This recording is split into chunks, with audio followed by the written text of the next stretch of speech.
สวัสดีครับพี่น้องคเขารับพอมันมีอยู่ก็ให้โชคเนี่ยให้โชคหรือว่าก็มาเข้ามาเพื่อเป็นที่โชคเขาเพื่อเป็นที่วาสนา ดูให้บ้างชัดไหม ดูไลฟ์สดให้บ้างชัดไหม มีหนเดียวศรัทธาพี่น้องญาติโยมบุญยังไม่ถึงสั่งสมได้ยังนี่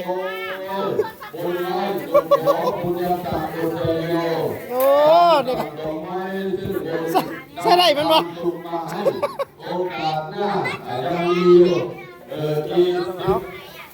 อีก15 วันเจอกันใหม่จะได้ยังครับแ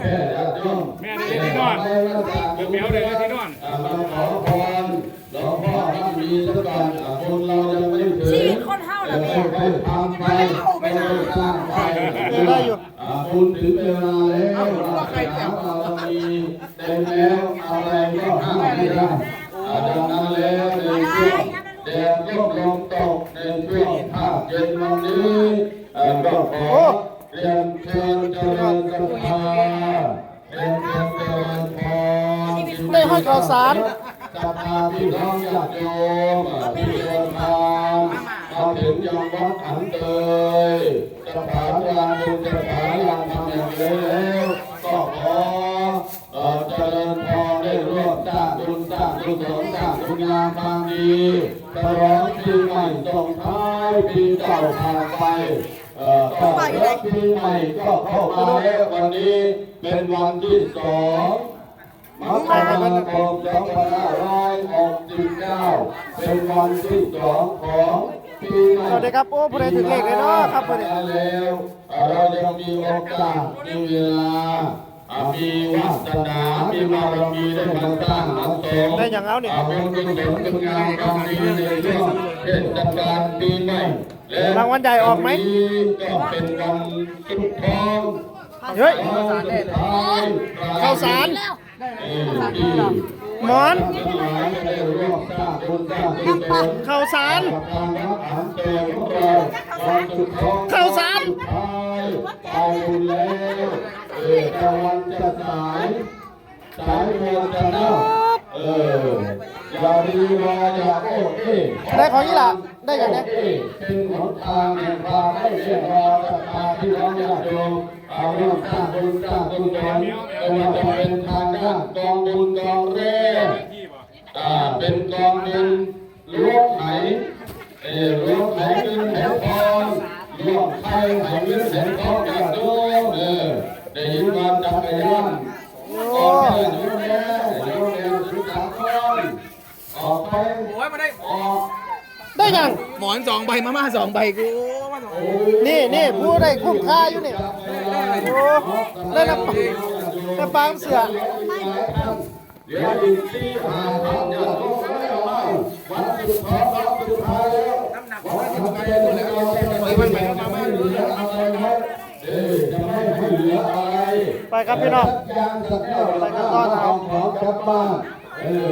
บักรางวัล ดียี่หล่ะซอกเฟี้ยวสวัสดีครับผมพี่น้อง แค่20 บาทผ่านเก่าๆ นี่ครับ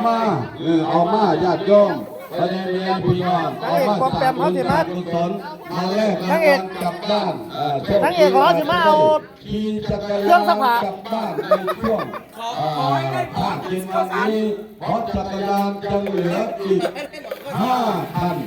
อะไรไม่ค่อย 5 คันเท่านั้นญาติ โอ้ย โยม เอา นี่ทุกเบอร์เลยเพราะเป็นเจ้าหน้าที่เอามา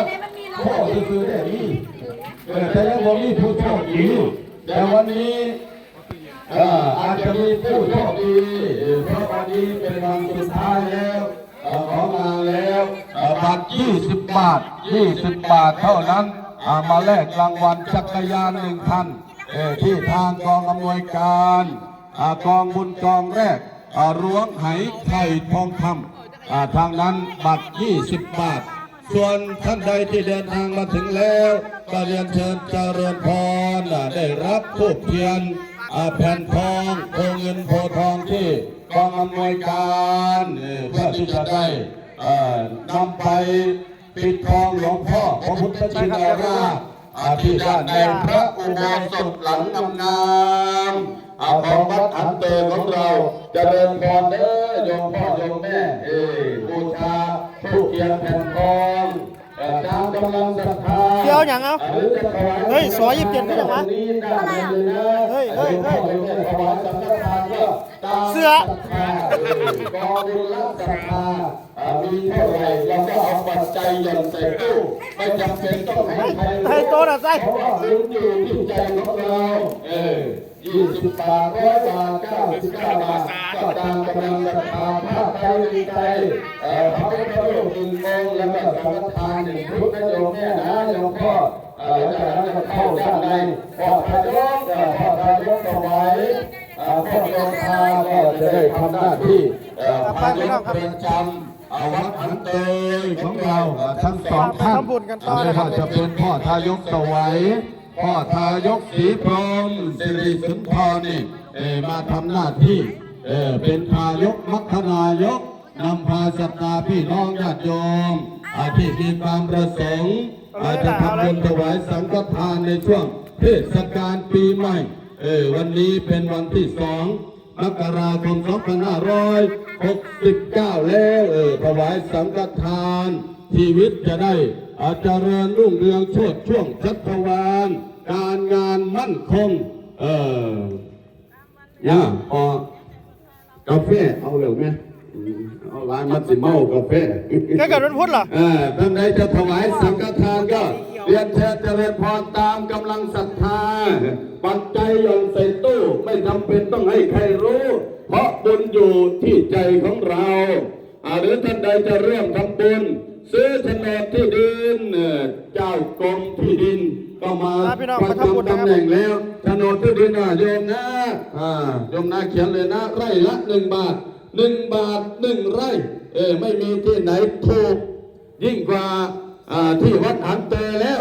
วัดหันเตยซื้อที่ดินไร่ละ1 บาท1 บาท 1 ไร่20 บาทก็20 ไร่100 บาทก็100 ไร่เขียนชื่อนามสกุลเอาชื่อมาฝากไว้เป็นทุนเอานามสกุลมาฝากไว้เป็นหลักฐานเงินทองก็ฝากไว้ในธนาคารเงินทางก็ฝากไว้เป็นเสบียงพอทายกอาจจะเริ่มพ่ออาจารย์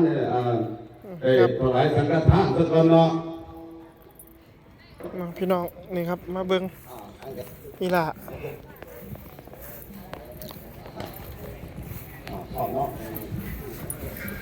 นะโมตัสสะ กินอีกแล้ว อะระหะโต ครับน้องมิวกินแซ่บครับนะโมตัสสะภะคะวะโต เอาวันไม่ไปไหนล่ะ อะระหะโตสัมมาสัมพุทธัสสะ เอาครับพี่น้องคลิปนี้ไว้สำหรับนี้ครับคลิปหน้าว่ากันใหม่เด้อพี่น้องสุขภาพแข็งแรงร่ำรวยครับ